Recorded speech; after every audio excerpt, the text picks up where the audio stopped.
ভীষণই ক্যাজুয়ালভাবে আজকে phone camera on করে চলে এসেছি। তো এটা কোনো ভ্লগ নয়, কিন্তু আসলে কয়েকটা কথা বলবো বলেই এলাম। শিলংয়ে রিসেন্টলি একটা মর্মান্তিক ঘটনা ঘটে গেছে, তো সেটা নিয়ে কয়েকটা কথা বলবো। তো তোমরা হয়তো বুঝেই গেছো, এই ঘটনাটার আপডেটেও আছো হয়তো তোমরা, কারণ সোশ্যাল মিডিয়া তো সব নিউজই দিচ্ছে। তো যেটা হয়েছে আর কি, মধ্যপ্রদেশের একটা নবদম্পতি হানিমুন কাপল, বিয়ের পরে তারা কত আনন্দ করে এদিকটায় ঘুরতে এসেছিল। প্রথমে এসেছে গৌহাটিতে, সেখানে কামাখ্যা মন্দির দর্শন করেছে, পুজো দিয়েছে। তারপরে চেরাপুঞ্জিতে নংরিয়াট মানে ডাবল ডেকার রুট ব্রিজটাও দেখেছে। ওরা গাইডও নিয়েছিল শুনেছি, তার সাথে স্কুটি ছিল ঘোরার জন্য ওদের। তো ডাবল ডেকার রুট ব্রিজও ট্রেক করেছে ঠিকঠাক।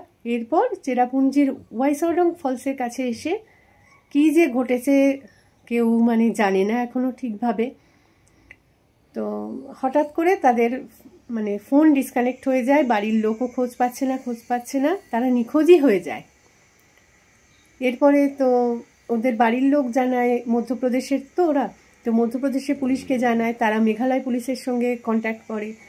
এবার খোঁজ শুরু হয়। তো 10 দিন প্রায় সময় করতে করতে কেটে যায়। 11 দিনের দিন হঠাৎ করে ছেলেটির মৃতদেহ পাওয়া যায়। মানে ছেলেটি বলবো, কারণ ওদের বয়স ভীষণই কম। মানে কি যে দুঃখজনক ঘটনা, শুধু যে মানে আমাকে এই ব্যাপারটা নাড়া দিয়েছে তা তো নয়, পুরো মেঘালয়বাসী কিন্তু চিন্তিত জিনিসটা নিয়ে।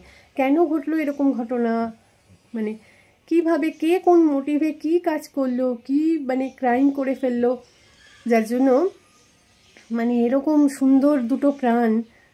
তবে ছেলেটি মারা গেছে, খবর পাওয়া গেছে, মেয়েটির হদিশ কিন্তু এখনো পাওয়া যায়নি, খোঁজ চলছে। কিছু কিছু ক্লু পাওয়া যাচ্ছে, তবে পুরোটা নয়। আশা করছি ওকে অন্তত অক্ষতভাবে উদ্ধার করা সম্ভব হবে। জানি না, মন তো কু ডাকছে। ছেলেটির ডেড বডি উদ্ধারের পরে তো পোস্টমর্টেম করা হয়েছে। এখন সেটার রিপোর্ট অনুযায়ী আর কি পুলিশ যেটা সবাইকে বলছে, যে একটা নারকেল কাটা হয়, যেরকম দা দিয়ে নারকেল কাটা হয় বা ধরো গাছ কাটা হয়, এরকম স্ট্রং কোনো একটা দা, সেটা আবার নতুন, যে পুরনো আগে ইউজ করা হয়েছে এমনটা নয়, নতুন একটা ওই দা দিয়ে ওকে প্রথমে তো মারা হয়েছে। এখন তখনও কিন্তু ওর প্রাণ আছে বলছে, দিয়ে ওকে উপর থেকে, পাহাড়ের উপর থেকে খাদে ছুঁড়ে ফেলে দেওয়া হয়, তাতে ওর হাড় পাঁজরগুলোও ভেঙে গেছে, এরকম ব্যাপার। মানে ভাবতেও ভয় লাগছে, ওদের জন্য তো চিন্তাই হচ্ছে যে কতটা কষ্ট ওরা শেষ মুহূর্তটায় পেয়েছে, তার সাথে নিজেদের জন্য ভয় লাগছে যে আমরাও তো যখন তখন ঘুরতে বেড়াতে চলে যাই না, কোথায় কোথায় যাই, মানে কত শুনশান নিরিবিলি জায়গাগুলোতে ঘুরতে যাই, মানে এত সৌন্দর্য জায়গাগুলো উপেক্ষা করতে তো পারি না, যাই চলে যাই। এখন এর পরে ব্যাপারগুলো নিয়ে তো একটুখানি মানে ভেবে চিন্তে এগোতে হবে। যদি একান্ত এই যাওয়াটা বন্ধ না করতে পারি, তাহলে গ্রুপে যেতে হবে, একা একা ওরকমভাবে যাওয়া যাবে না, অথবা আরও নানা ধরনের সেফটির কথা চিন্তা ভাবনা করে নিয়ে তবে সেসব জায়গাগুলো ঘুরতে যেতে হবে আর কি। মানে কতটা কি সেফ আছে, মনে একটা কোশ্চেন চিহ্ন, মানে কোশ্চেন মার্ক এসেই গেল ব্যাপারটাতে, তাই না? আমার যেটা ধারণা আর কি, যে বিপদ কিছুটা আসে দেখবে পাকামিতে, কিছুটা আবার আসে বোকামিতেও, আর বাকিটা তো তোমার কপালের দোষ আর কি, মানে নিয়তি। তো এখানেও প্রথমে শুনছিলাম ওরা গৌহাটিতে এসেছে, ওদের নাকি শিলং আসার প্ল্যান ছিল না। হানিমুন কাপল যদি আসে, তারা আমার তো মনে হয় শিলংটাকেই টার্গেট করবে, শিলংকে বাদ দিয়ে গৌহাটিটা শুধু ঘুরবো বলে কেউ আসবে বলে অত দূর থেকে আমার তো মনে হয় না। তো কিন্তু শোনা যাচ্ছে শিলং নাকি ওদের প্ল্যানে ছিল না, ধরে নিলাম সেটাই ঠিক কথা। এখন ওখানে নাকি গৌহাটিতেই লোকাল কিছু লোকজন ওদেরকে বলেছে যে শিলং ভালো জায়গা, শিলংয়ে ঘুরে আসো। এখন সত্যি যদি প্ল্যানে না থাকে শিলং, সে মানে সবটা তো আর বুঝতে পারছি না, তাই না? ওই কারণেই কনফিউশনটা। তো সেক্ষেত্রে ওই লোকগুলোর কিন্তু সন্দেহের তালিকায় থেকে যাচ্ছে যে ওরা কি ভালো সাজেশন দেওয়ার নামেই শিলং অবধি তাদেরকে পাঠালো, শিলং চেরাপুঞ্জি এগুলোর জন্য, নাকি মানে কি বলবো, এটাও একটা চক্র আর কি।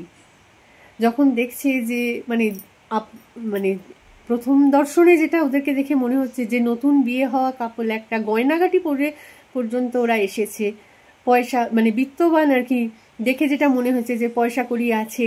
এটা একটা চক্রের মতন কাজ করেছে যে এদেরকে পাঠাই, একলাই থাকবে, একলাই যাচ্ছে যখন, এরপর এদেরকে কোনোভাবে একটা টার্গেট করি।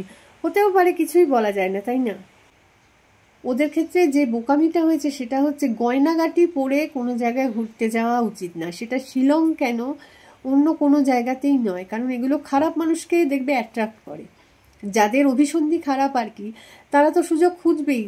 মানে প্রথম দর্শনে ওদেরকে দেখে পয়সাওয়ালা লোকজন মনে হয়েছে, বিত্তবান মনে হয়েছে, ওদের কাছে পয়সা আছে, দামি মোবাইলও ডেফিনেটলি আছে। ছেলেটির ডেড বডি যেখানে পাওয়া গেছে শুনেছি একটা মোবাইল পাওয়া গেছে, বাকি নাকি ছেলেটির কাছে মানে হাতে আংটি ছিল, সোনার সব গয়না, আংটি ছিল, তার সাথে আরও বোধহয় 2-3টে মোবাইল ছিল, এরকম কিছু শুনলাম। তো এইগুলো মানে কি বলবো, এগুলো তো বোকামি, তাই না? আজকালকার দিনে মানে 5,000 10,000 টাকার লোভেও মানুষ যে কি করে ফেলতে পারে। যারা অভাবে রয়েছে, অভাবের দোষে স্বভাব তো তাদের খারাপ হবে, এটা স্বাভাবিক ব্যাপার, তাই না? কি করতে কি ক্রাইম তারা চট করে ফেলেছে। হতেও পারে আবার যেটা মনে হচ্ছে কি, মানে সেই তৎক্ষণাৎ কোনো একটা মানে ঝগড়াঝাটি হেনাতেনা এগুলোও কিন্তু হতে পারে, এটার সম্ভাবনাও উড়িয়ে দেওয়া যায় না।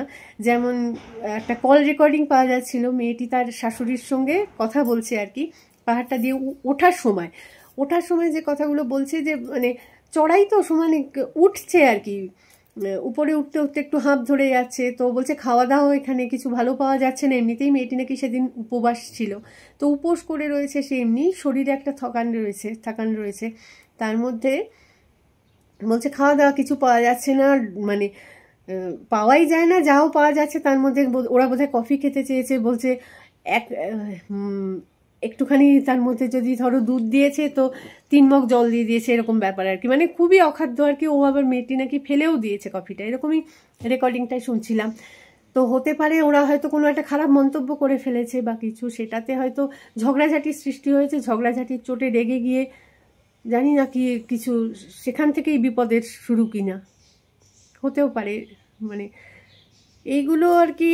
তো যেটা আমার মেন কথা হচ্ছে, এই গয়নাগাটি পরে বা হাতে ক্যাশ পয়সা নিয়ে, বেশি পরিমাণ ক্যাশ পয়সা নিয়ে আর কি, এটা কোথাও ঘোরাটা কিন্তু আজকালকার দিনে খুব একটা বুদ্ধিমানের কাজ নয়। যে রেকর্ডিংটা শুনছিলাম মেয়েটির সাথে ওর শাশুড়ির কথোপকথন আর কি, তাতে দেখছিলাম যে মেয়েটি বলছে যে আমি আগে উপরটায় উঠি, তারপর ফোন করব, কারণ টাওয়ারও সবসময় সব জায়গায় পাওয়া যাচ্ছে না, তাই না?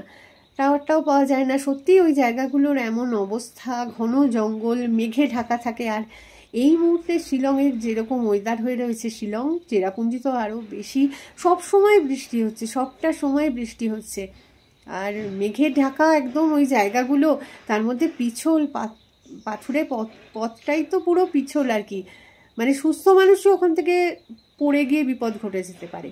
আর সেই কারণেই মানে প্রথম দিকে ধরো যেটা বলবো আর কি, যে উদ্ধার কার্যে মেঘালয় পুলিশ হয়তো প্রথমে ভেবেছে এতটা ব্যাপার তো বুঝতে পারেনি, তাই না?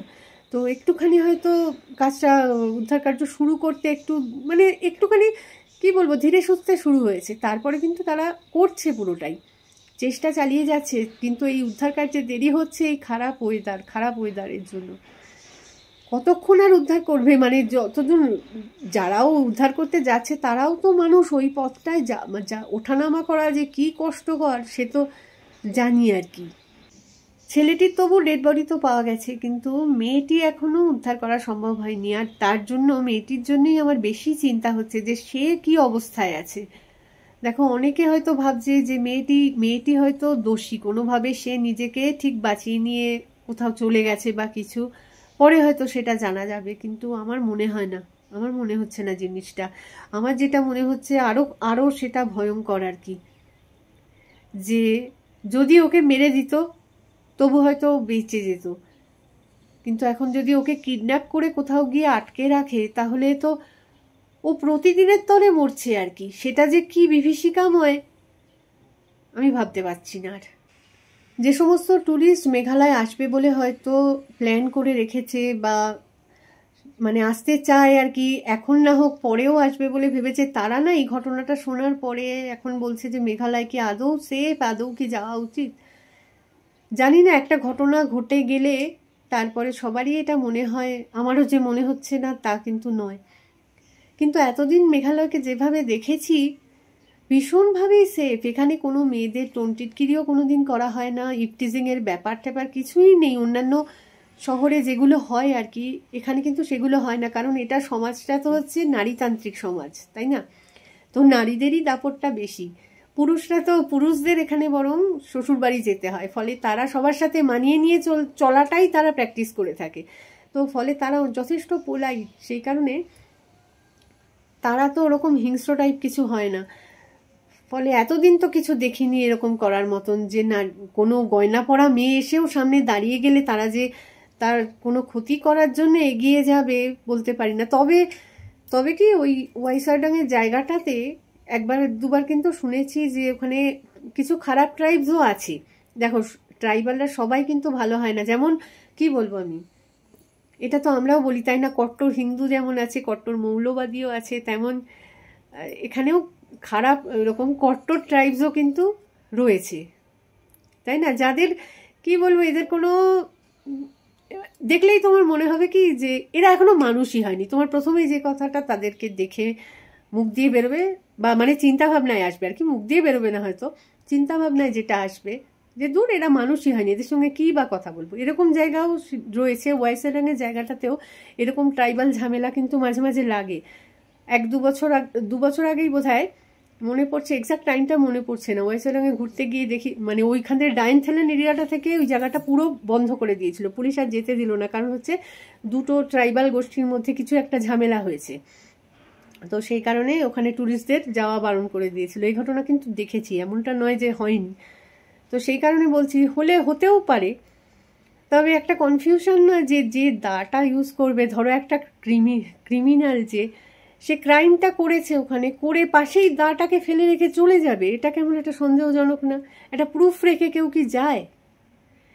এই জিনিসটা থেকেই মনে হচ্ছে না যে এটা যেন কেসটাকে ঘুরিয়ে দেওয়ার জন্যই করা হয়েছে, যে সবার যাতে চিন্তাভাবনা থাকে যে লোকালরা ওই দাটা দিয়ে, মানে ওরা হয়তো ইউজ করে, লোকাল কিছু ট্রাইবাল লোকজন, ওদের দিকেই ব্যাপারটা ঘোরানোর জন্য ওই দাটা ওখানে ফেলে রেখে আসা হয়েছে আর কি।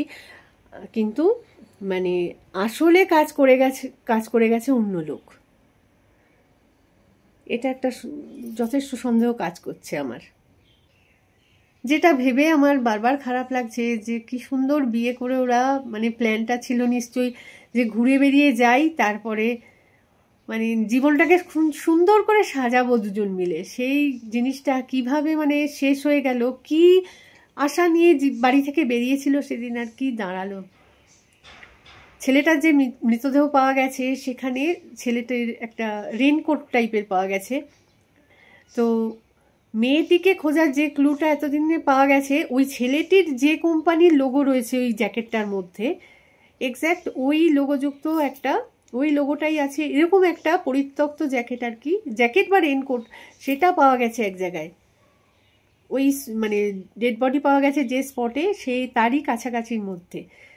তো সেই জন্য আশা করা যাচ্ছে যে ওইটা বোধহয় মেয়েটার জ্যাকেট হতে পারে, জ্যাকেট বা রেনকোট।